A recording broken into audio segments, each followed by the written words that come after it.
Cabin Mate 24-hour study hall and workspace. Mobile app download చేసుకొని ఇప్పుడే మీ cabin book చేసుకోండి. నమస్తే, నేను విజయ్. ఆపరేషన్ సింధు పేరుతో 9 చోట్ల పాకిస్తాన్ పీవెకోలేనటువంటి అనేక ప్లేసెస్ మీద అటాక్ చేసింది మన ఇండియన్ ఆర్మీ. ఇప్పుడు తాజాగా పాకిస్తాన్లోని లాహోర్కి సమీపంలో, ఎయిర్పోర్ట్కి సమీపంలో కూడా మరికొన్ని అటాక్స్ జరిగినట్టుగా వార్తలు వస్తున్నాయి. దీని గురించి డిస్కషన్ చేద్దాం. మనతో పాటున్నారు retired Indian army officer colonel వివిరా గారు. సార్ నమస్తే. నమస్తే సార్, మీరు డైరెక్ట్గా కాశ్మీర్ బోర్డర్లో మీరు ఆపరేషన్లో పార్టిసిపేట్ చేశారు. అలాగే కౌంటర్ టెర్రరిజంలో కూడా మీరు యాక్టివ్ రోల్ ప్లే చేశారు గతంలో. ఇప్పుడు ప్రజెంట్ మరొక అటాక్ కూడా జరిగింది. ఆపరేషన్ సింధూర్ తర్వాత ఇంకో అటాక్ జరిగింది అంటారు. అది మనం చేసామా, లేదంటే బెలూచిస్తాన్ లిబరేషన్ ఆర్మీ వాళ్ళు చేశారంటారా? ప్రస్తుతానికి మనకి ఇన్పుట్స్ ఏమి లేవని ఇన్పుట్, ఎందుకంటే బలూచిస్తాన్ వాళ్ళకి పంజాబీస్కి చాలా కాన్ఫ్లిక్ట్ ఉందండి.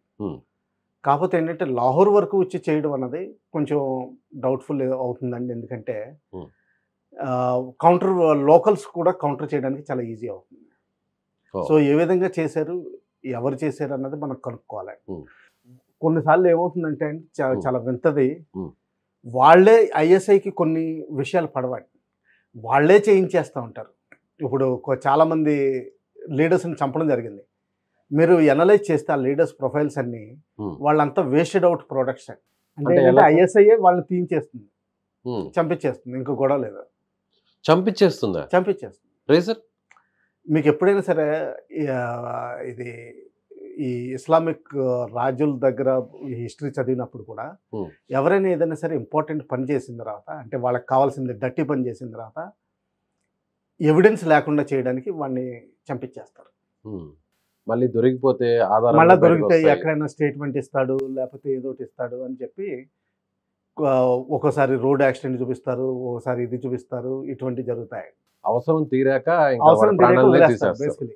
వస్తున్నటువంటి ఇన్ఫర్మేషన్ దీని ప్రకారం చూస్తే, సో డ్రోన్ అటాక్ జరిగింది, ఆ డ్రోన్ పైన నుంచి నేరుగా వచ్చి ఆ ప్లేసెస్ మీద అటాక్ చేసింది అని ఒక న్యూస్ వస్తుంది. ఇంకొక న్యూస్, పాకిస్తాన్ ఆర్మీయే ఆ డ్రోన్స్ని అటాక్ చేసింది, డ్రోన్స్ కింద పడిపోవడంతో ఒకసారిగా మంటలు అలుముకున్నాయి, అంటుకున్నాయి అంటున్నారు.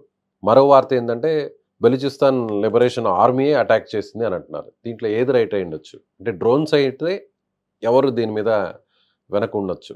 మనం నిజంగా కామెంట్ చేయడం మంచిది కాదండి. ఎందుకంటే విత్ ఇన్అడిక్వేట్ ఇన్ఫర్మేషన్ స్పెక్యులేషన్ మంచిది కాదు. ఎందుకంటే ఏమాత్రం కొంచెం సపోర్టింగ్ ఎవిడెన్స్ దొరికినా కానీ మనం అనుకోవచ్చు.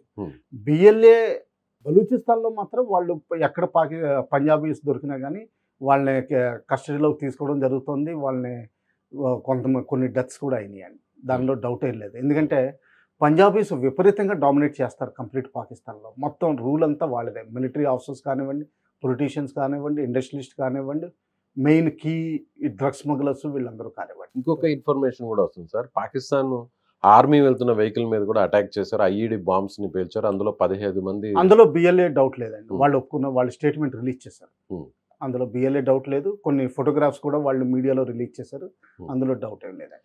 ఇప్పుడు పాకిస్తాన్కి ఆపరేషన్ సింధూర్ ఓవైపు అది క్లోజ్ అయిపోయింది, సక్సెస్ఫుల్ అయింది, మరోవైపు బిఎల్ఏ నుంచి ఇలాంటి అటాక్స్. సో మూలిగే నక్క మీద తాటిపండు పడింది అంటారు చూసారా, అలాంటి సామెతను గుర్తు తెచ్చుకోవచ్చా ఇప్పుడు పాకిస్తాన్ పరిస్థితి చూస్తే? తెచ్చుకోవచ్చండి. ఇంకా కొంచెం ఎడిషన్ ఉందండి. టీటీపీ కూడా అక్కడ 50 మంది జవాన్లని పోస్టులు వెకేట్ చేయించేసి పాకిస్తాన్ జవాన్లని బందీల కింద పట్టుకుని వాళ్ళని తన కంట్రోల్లో పెట్టుకుంది. వాళ్ళకి సపోర్ట్గా ఒక స్లీపర్ ఆర్గనైజేషన్, జనరల్గా స్లీపర్ సెల్స్ ఉంటాయి, ఒక స్లీపర్ ఆర్గనైజేషన్ ఉంది, లాల్ మసీద్ అని రాజధానిలో రావల్పిండిలో. దీని మీద ఎంత కోపం అంటే పాకిస్తాన్ ఆర్మీకి జనరల్ ముషరఫ్ ఆర్మీతో అటాక్ చేయించాడు మసీద్ మీద. ఆ మసీదు చీఫ్ క్లరిక్ ఎగనెస్ట్ పాక్ గవర్నమెంట్ ఇప్పుడు మాట్లాడుతున్నారు, ఎందుకు చేయాల్సి వచ్చింది మీరు. సో ఆ విధంగా ఇంటర్నల్ ప్రాబ్లమ్స్ ఉన్నాయి. తర్వాత ఎవరైతే మెజారిటీ పార్టీ గెలిచారో ఆయన జైల్లో ఉన్నాడు, ఆయన సపోర్టర్స్ ఎక్కువ ఉన్నారు. 2 years బ్యాక్ని లాహోర్ కోర్ కమాండర్ ఇంటి మీద అటాక్ జరిగింది. దానికి చాలా సింబాలిక్ కూడా ఉంది. ఏంటంటే అది ఒరిజినల్ జిన్నా ఓన్డ్ హౌస్, అది ఆర్మీకి లీజ్ మీద ఉంది, అంటే పర్మనెంట్ రెంట్ మీద ఉంది. అటువంటి అంటే father of the nation house మీద అటాక్ చేయడం, లేకపోతే లాహోర్ కోర్ కమాండర్ మీద ఇంటి మీద ఫైర్ చేయడం, ఇది నిజంగా అది ఏంటంటే ఒక పొలిటికల్ పార్టీ, తెహ్రీకే ఇన్సాఫ్ అన్నది పొలిటికల్ పార్టీ చేసింది. సో దీనికి అప్పటి నుంచి పాకిస్తాన్ ఆర్మీ రెప్యుటేషన్ చాలా దెబ్బతిందండి. మునీర్కి ఇమ్రాన్ ఖాన్ గారు అంటే చాలా కోపం. అందుకే జైల్లో పెట్టారు. అలాగే ఒక లేడీ ఉండేది, lady activist, western based but లాహోర్లో ఉండేది. ఆవిడ she the daughter of ex lieutenant general. ఆవిడని కూడా అందుకని జైల్లో పెట్టారు. సార్ పాకిస్తాన్ ఏ చిన్న అటాక్ జరిగినా కూడా చాలా అలర్ట్గా ఉంది. 15 రోజుల నుంచి మనకంటే ముందు ఎప్పుడైతే పెహల్గామ్ ఇన్సిడెంట్ జరిగిన మరుసటి రోజు నుంచి కూడా మొత్తం అలర్ట్ అయ్యారు. బోర్డర్ అంతా కూడా మొత్తం బలగాల్ని మోహరించారు. ప్రతి ఒక్కరు కూడా పాకిస్తాన్ గవర్నమెంట్లో ఉన్న ప్రతి ఒక్కరు భారత్ మా మీద దాడి చేయబోతుంది, మరికొన్ని గంటల్లో ఎయిర్ స్ట్రైక్స్ చేయబోతుంది, అటాక్స్ ఉండబోతున్నాయి, అలర్ట్గా ఉండండి, ఇలా రకరకాల స్టేట్మెంట్స్ ఇచ్చారు. కానీ తీరా అటాక్స్ జరిగిన తర్వాత పాకిస్తాన్ వైపు నుంచి ఇప్పటివరకు కూడా కౌంటర్ అటాక్ లేకపోవడానికి కారణం ఏంటి? ఫస్ట్ థింగ్ ఏంటంటే వాళ్ళు ఇంటర్నేషనల్ ప్రెషర్ తీసుకురావాలని చూస్తున్నారు.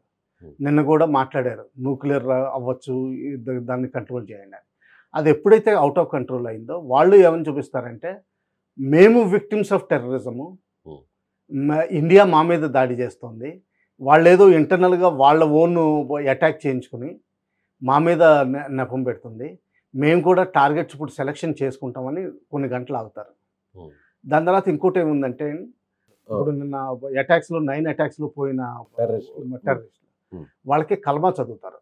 ఆ కల్మా చదివినప్పుడు చాలా ఎమోషనల్ బీటింగ్ అది అవుతుంది.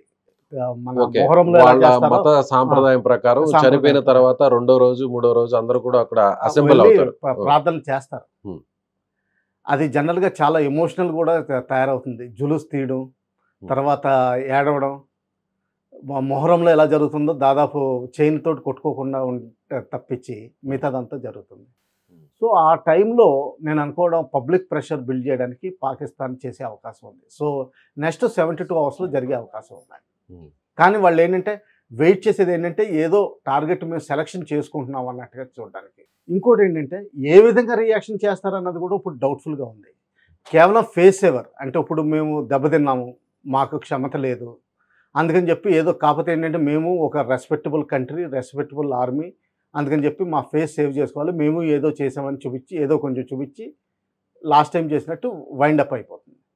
అలా కాకుండా ఇంకేదైనా ప్లాన్ చేస్తే మాత్రం చాలా తీవ్రమైన పరిణామాలు ఉంటాయి. వాళ్ళు కూడా ఆలోచించాల్సి.